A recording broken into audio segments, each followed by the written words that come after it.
corresponde hablar del tema de esterilidad e infertilidad, que no es un tema avanzado para nuestras pretensiones, sino lo que esperamos es que ustedes conozcan el tema en forma básica, sin necesidad de entrar en las últimas tecnologías, para que de alguna manera pudieran colaborar cuando estén en necesidad a las parejas que tienen esta patología, orientarlas, derivarlas y tratarlas en caso de que fuera necesario en lo básico. Entonces, ¿qué es infertilidad y esterilidad? Es un problema que está presente en 10 a 15% de las parejas heterosexuales en la actualidad. Las definiciones clásicamente distribuyen los casos en infertilidad y esterilidad en forma aleatoria, indicando que infertilidad es la incapacidad de llevar un embarazo a una edad gestacional en la cual se pueda recuperar el producto o cuando hay pérdida recurrente del embarazo. Mientras que la esterilidad es la incapacidad de una pareja de lograr un embarazo después de un año de vida sexual sin uso de protección y cuando la mujer tiene entre 18 a 35 años. Especialmente la escuela americana utiliza la terminología en forma indistinta y el término en la actualidad que vamos a utilizar con más frecuencia es el de esterilidad o infertilidad conyugal, porque lógicamente la participación del varón es muy importante y esto hace de que en nuestro medio el problema sea difícil de investigar y tratar, debido a que los varones, por la idiosincrasia, se niegan tanto al estudio como a reconocer que tienen participación. Y es más bien cierto de que la esterilidad está justificada en la mujer exclusivamente en un tercio de los casos, en el varón otro tercio de los casos y la sumatoria de ambos en otro tercio más. Su etiología es variada. El lugar anatómico es de origen, el proceso de esterilidad donde actúa la enfermedad que impide el embarazo puede ser único o puede ser múltiple. Para investigar a las mujeres que tienen un problema de esterilidad, vamos a hacer primero una anamnesis dirigida a la pareja y vamos a investigar en procesos infecciosos que sean sistémicos, que sean específicamente ligados a la pelvis, enfermedades como la tuberculosis, las enfermedades pélvicas inflamatorias y las infecciones de transmisión sexual fundamentalmente.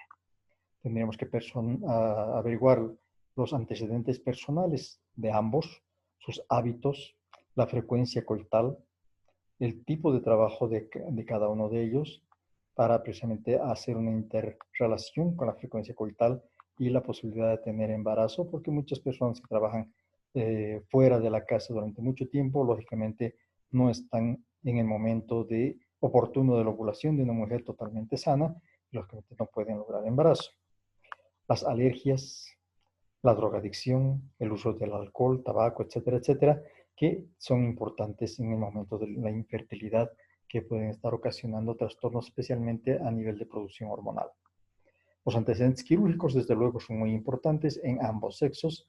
Operaciones en zonas anatómicas vecinas a los genitales internos de la mujer, fundamentalmente, o sobre estos mismos órganos genitales, y vecinos a los órganos genitales externos en el varón. Las malformaciones, como lipospadias, otras malformaciones a nivel del útero, de la vagina, las alteraciones cromosómicas, etcétera, tienen que ser investigadas y, desde luego, los antecedentes familiares de este tipo de cromosomopatías. Para hacer un estudio un poco más sencillo, vamos a ver un estudio por factores para poder estudiar tanto el varón como la mujer. Y el primer factor que hay que estudiar es el factor masculino. Es muy sencillo el primer examen del varón, que es un seminograma, pero muchos de ellos no se van a prestar a hacer el examen de seminograma y no nos queda a veces más que hacer un examen alternativo que es solamente parcial en cuanto a todas las apreciaciones que vamos a hacer, que es el test postcoital de Sims-Wiener. Si encontramos alguna patología en el varón, esta debería ser manejada por un urólogo especialista en andrología para poder tener también la interrelación con la parte de infertilidad. Este examen frecuentemente es resistido, pero la mayor parte de las parejas en la actualidad están comprometidas y aceptan el estudio que se vaya a hacer en ellas. Entonces, en el factor masculino tenemos que evaluar nosotros los otros subfactores como el defecto en la espermatogénesis, que puede ser hormonal, puede haber una criptorquidia, puede haber un varicocele, puede haber alteraciones en la temperatura del testículo por el trabajo, por ejemplo, cuando digamos, un tractorista está sentado todo el día en el aparato, lógicamente el aumento de la temperatura a nivel del escroto puede ocasionar una azoospermia finalmente.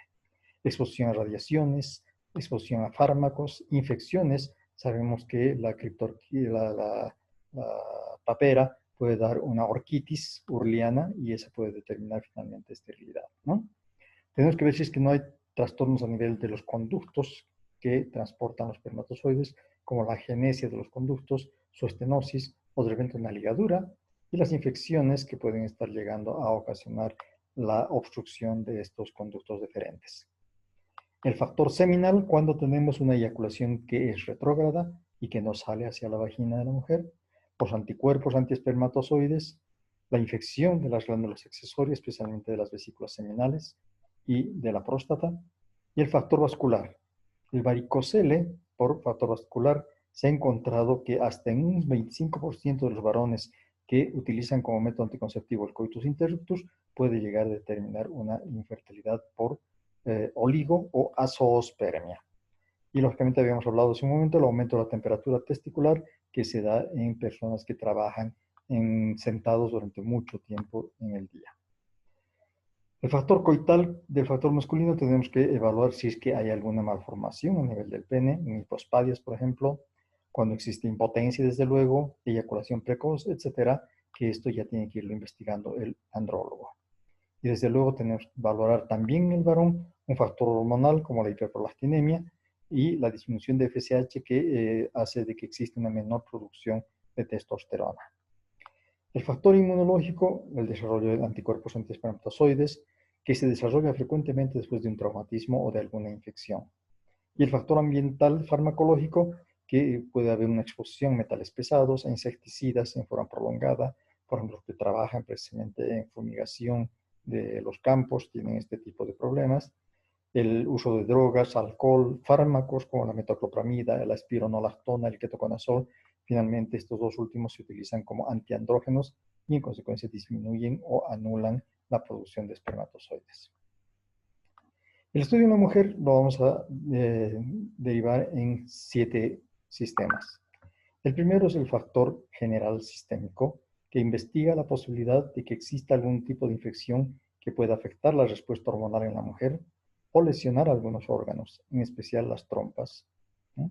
Vamos a ver qué pasa en la tuberculosis, que puede lesionar en forma muy severa a las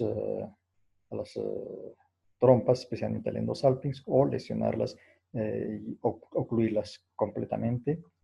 Las clamidias, generalmente asociadas a la gonorrea, y los gonococos entonces nos van a poder mostrar qué es lo que vamos a hacer nosotros acá, ¿ya? Entonces, el ureaplasma, uraliticum, mobiluncus, la sífilis también pueden tener trastornos severos acá. Si detectamos alguna de estas infecciones, tienen que investigarse también a la pareja porque muy frecuentemente ambos la tienen. Y hay que investigar en la mujer la presencia de anticuerpos antiespermatozoide.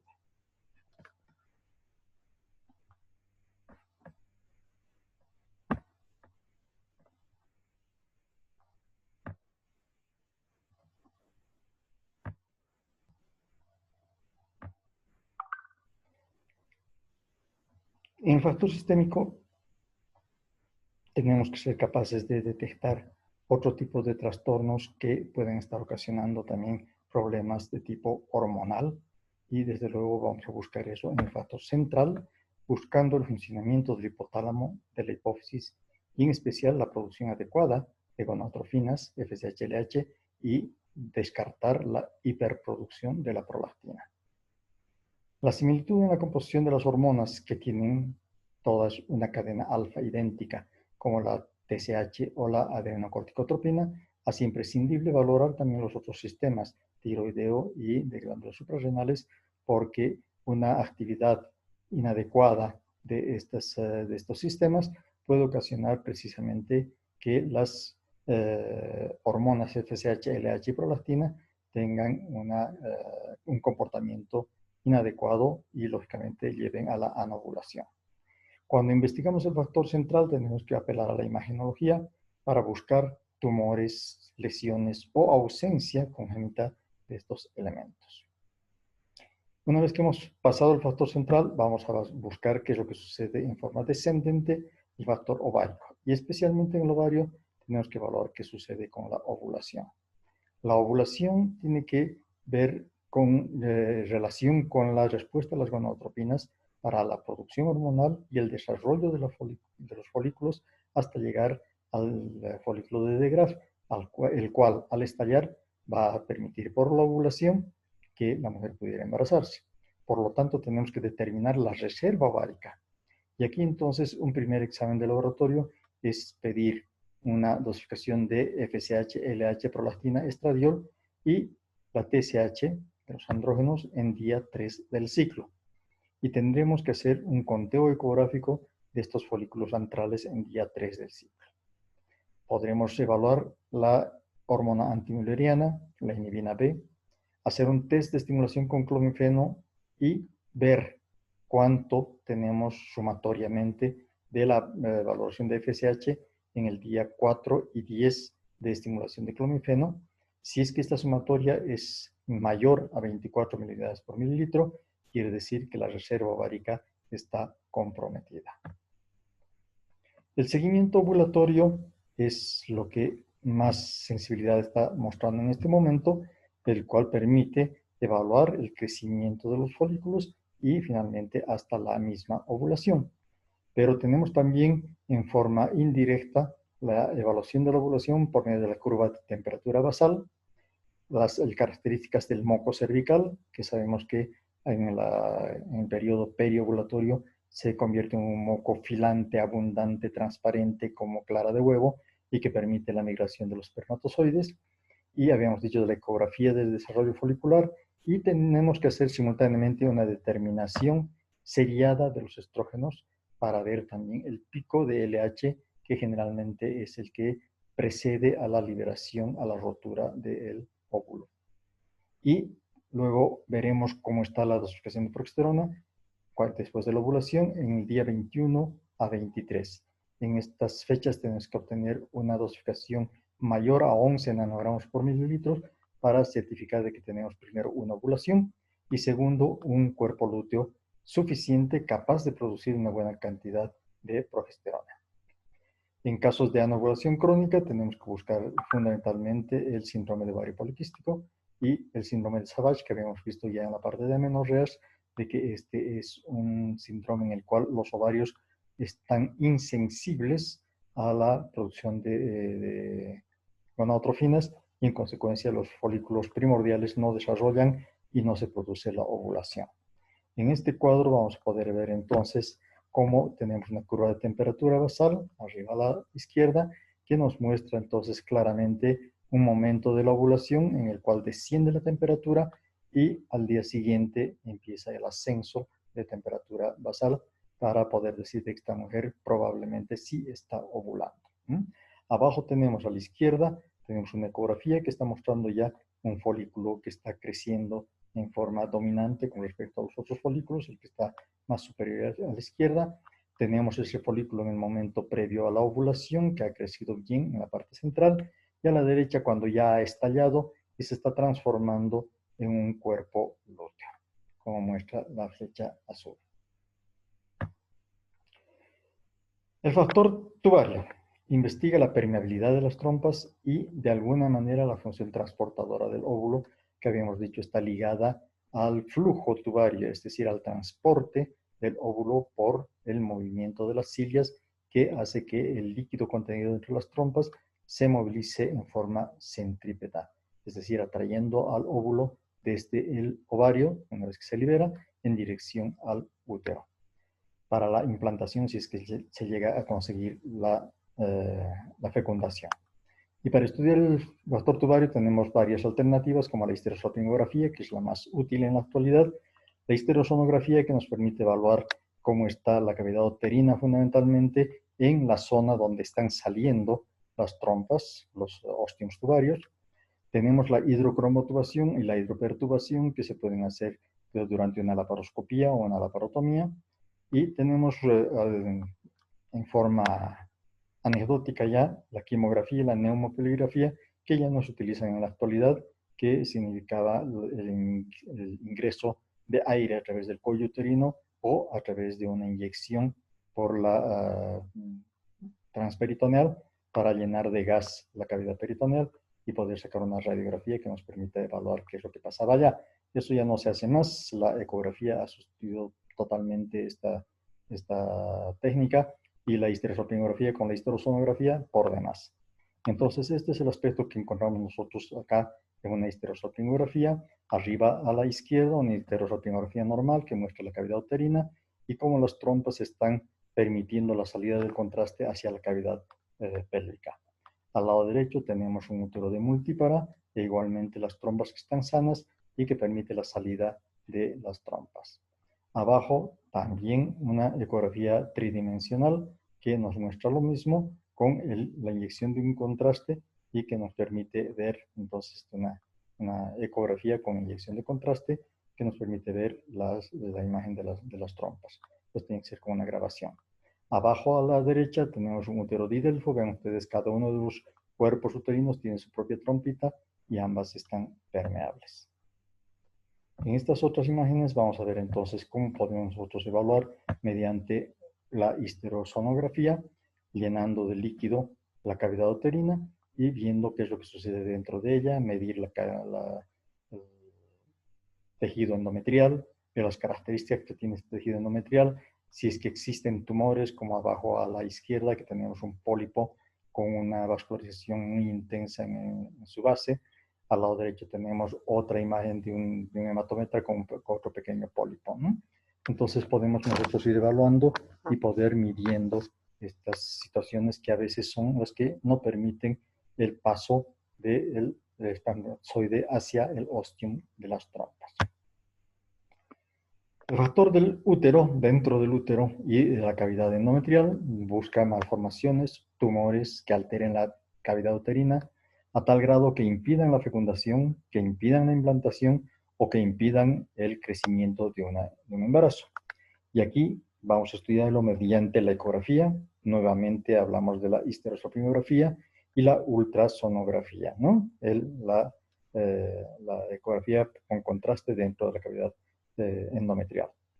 Y también una biopsia del endometrio nos va a evaluar la transformación secretoria que tiene respuesta a la progesterona, ver si es que hay infecciones, ver el espesor, ver las características, si es que hay algún tipo de infección, etcétera, etcétera. La biopsia del endometrio hace un control indirecto de la ovulación porque nos permite evaluar también si es que la respuesta es adecuada del endometrio a la producción de progesterona, y esto se hace en un día 21 a 23 del ciclo y tenemos que tener fundamentalmente una variación menor a 2 días para ver de que el desarrollo del endometrio es concordante con la fecha menstrual. La exploración por histeroscopía permite evaluar abajo a la izquierda cómo es el endometrio, y se ven los dos ostium tubarios, se ve cómo es un endometrio de área proliferativa inicial después de la menstruación. Arriba a la derecha tenemos un endometrio progestacional, premenstrual, que se ve así como cerebroide, y abajo a la derecha vemos entonces algunas patologías como los pólipos que a veces están impidiendo el proceso de salida del espermatozoide en dirección al ostium tubario. El factor cervical nos controla la capacidad de la migración espermática, la receptividad a los espermatozoides, la protección de la acidez vaginal, la capacitación, alimentación de los espermatozoides para que progresen a través del cuello uterino en dirección a la cavidad endometrial y luego en dirección hacia las trompas. Y podemos hacer un seguimiento clínico de la transformación de las características del moco cervical que nos permita ver de que este está funcionando y está respondiendo al estímulo ovárico, el estímulo estrogénico en el periodo preovulatorio. Y vamos a ir evaluando esta transformación del moco cervical mediante el score cervical de Insler, que nos va a facilitar entonces esta situación nos va a permitir ver si es que este moco cervical nos está sirviendo para ello. Podemos hacer un test postcoital que nos sirve también para ver si es que el cuello uterino, el moco uterino, es apto para recibir a los espermatozoides. Y veremos también el factor anatómico, la longitud del cuello, el diámetro cervical, y esto también nos va a ayudar la ecografía en esta característica. Como ven ustedes aquí en la diapositiva, arriba a la derecha, se puede medir claramente el cuello uterino. Y este es un test postcoital, como se ven las cosas acá, y cómo apreciamos la presencia de espermatozoides en el moco cervical. Y si este moco cervical es capacitante, entonces los espermatozoides se van a movilizar muy fácilmente en esta dirección. Finalmente vamos a investigar el factor peritoneal, que investiga la posibilidad de la presencia de adherencias que perjudican la captación ovular por las trompas, alteraciones en las fimbrias, fimosis, conglutinación u obstrucción a nivel de las trompas. Y entonces esto, ¿cómo lo vamos a ver? De preferencia mediante una laparoscopía, que es el método ideal. Vamos a buscar angulaciones, cicatrices tubarias, que pueden ser vistas también por una histerosapinografía. Vamos a evaluar los procesos inflamatorios tubarios o los procesos de vecindad, evaluar las endometriosis, los quistes de ovario, etc. Y, como decíamos hace un momento, la laparoscopía y la hidrocromotubación por laparoscopía son métodos exactos prácticamente de evaluar todas estas situaciones que hemos hablado. Entonces, cuando nosotros hacemos un estudio laparoscópico, podemos evaluar, vean ustedes acá, arriba a la derecha, características normales del útero, las trompas y los ovarios. Abajo a la izquierda tenemos implantes endometriósicos que, a pesar de ser escasos y relativamente pequeños, pueden determinar un proceso de infertilidad muy rápidamente. Abajo a la derecha vemos al útero, vemos el ovario y vemos cómo está la trompa obstruida, que en este momento se ha hecho una instilación transcervical de azul de metileno y se ve cómo el color azul está contenido dentro de la trompa, pero no hay salida del contraste porque hay una fimosis o un cierre total de la trompa. Entonces son los estudios que podemos hacer en estos segmentos, ¿no? Hay que tratar de que esto no se haga en forma muy esporádica, sino que más bien la laparoscopía tiene que hacerse dentro del estudio básico de esterilidad, ¿no? Porque aunque aumente mucho el costo de la investigación, entonces es muy útil y se puede complementar con una histeroscopía que se puede hacer en el mismo tiempo también para valorar cómo está el endometrio, ver si el endometrio es apto para implantación ovular, si tiene respuesta adecuada a la producción hormonal ovárica. Unas pequeñas pautas de tratamiento. Entonces vamos a ver que el manejo de la condición de la esterilidad debe realizarse en forma conjunta con un andrólogo, si es que hay participación del varón en el problema, con un endocrinólogo, si vemos que el problema es hormonal fundamentalmente, y es muy recomendable no iniciar ningún tratamiento antes de terminar de hacer toda la investigación de los factores y haber identificado las causas, o tal vez una sola, de la infertilidad.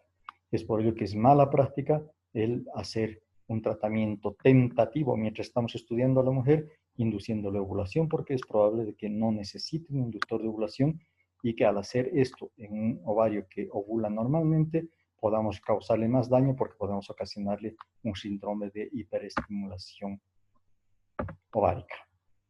Entonces, una vez que identificamos los factores o el factor que ocasiona la infertilidad, hay que tratarlos en forma ordenada. Intentar el tratamiento que sea lo más etiológico posible y dependiendo de la localización del trastorno se va a enfocar el tipo de terapia que vamos a plantear.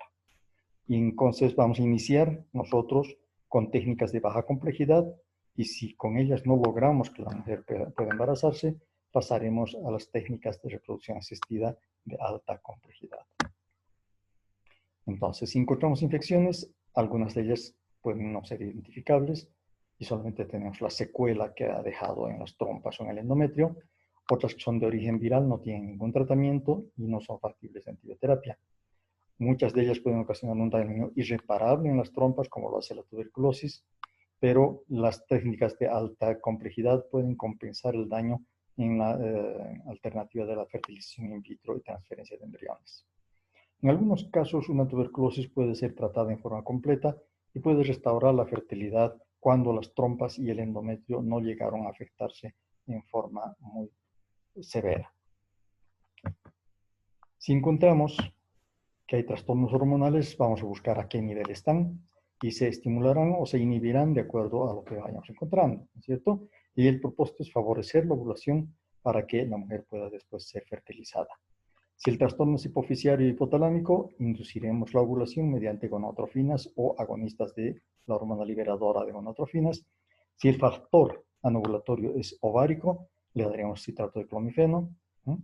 Si hay hiperprolactinemia, le daremos cabergolina o bromocriptina. Si es que es un tumor de la hipófisis, le daremos un tratamiento quirúrgico mediante la participación del neurocirujano. Y una vez más, nunca estimularemos ovulación si la mujer tiene ovulaciones espontáneas, lo cual vamos a investigar nosotros con el control de ovulación ecográfico, laboratorial y de curva de temperatura basal.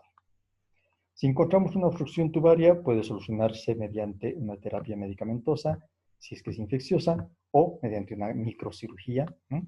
Pero si el daño en las cilias por efecto de la infección, por el tabaquismo, es muy severo, lógicamente la cirugía no va a ser de efectividad como nosotros deseáramos. Cuando tenemos un factor cervical, este puede mejorarse saltándonos un poco el cuello uterino con una inseminación artificial con el semen del esposo, o sea, la homóloga, o con donante, o podemos mejorar el estrógeno, con estrógenos a baja dosis, mejorar las características del moco cervical cuando este es un poco hostil a los espermatozoides sin ser severamente dañino.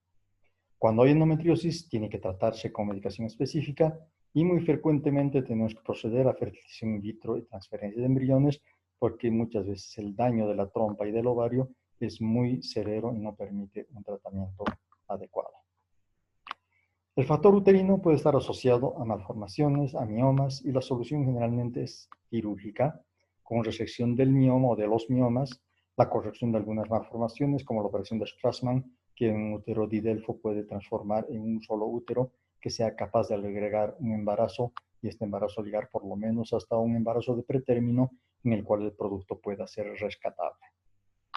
En la actualidad, el procedimiento diagnóstico de la laparoscopía también podemos manejarlo como si fuera terapéutico cuando tenemos un operador laparoscópico bien entrenado y puede operar en la liberación de las adherencias, en la anastomosis de las trompas, en la liberación de las sinequias, en la alteración de las que existe con las endometriosis, etcétera, etcétera, ¿no?